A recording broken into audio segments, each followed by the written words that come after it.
Hello, FPV brethren. Today we're going to answer the question, should you buy the new TBS Tango 2, and hopefully convince you to subscribe to my YouTube channel. So to get started, we have a nice little unboxing, so I understand if you've already moved on to better content. In the Pro version, you get this nice bag, some stickers to show your dog, and a little keychain.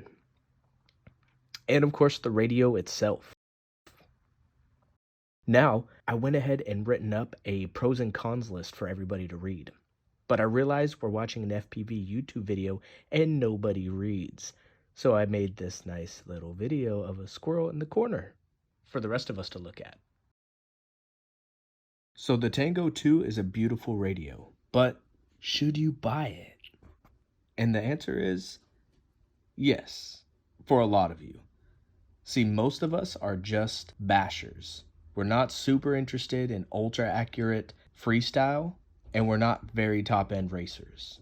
We just want to go out, fly our quads around, maybe in a really cool location, and this is the radio for us. It has more range than most 5.8 gigahertz transmitters, and it takes up less space in your backpack than just about any other radio. Plus, it does these cool flippy stick tricks. But there is a reason you're not going to see the top FPV pilots like Mr. Steele or Johnny FPV switching to this radio, and I'll outline them here.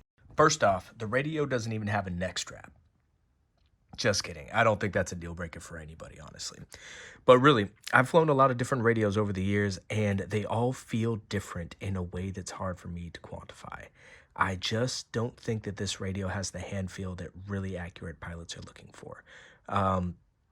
Which is weird because the gimbals are great. I actually prefer the switches on the radio, and there's something to be said about a radio that you can just throw in your bag and not have to worry about it taking up too much space or breaking.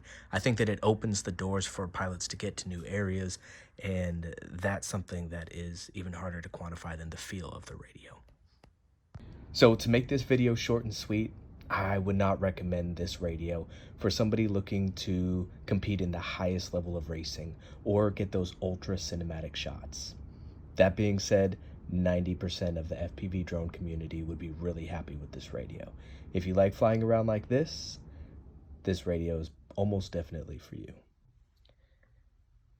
If you want every little detail about this radio, I'll link some other people's reviews of it below. I wanted to make this video just for the average person interested in it, and hopefully you enjoyed it. Please subscribe, like, and share, all those things. I'm just getting back into making videos, so I'd really appreciate it. Thanks, and bye.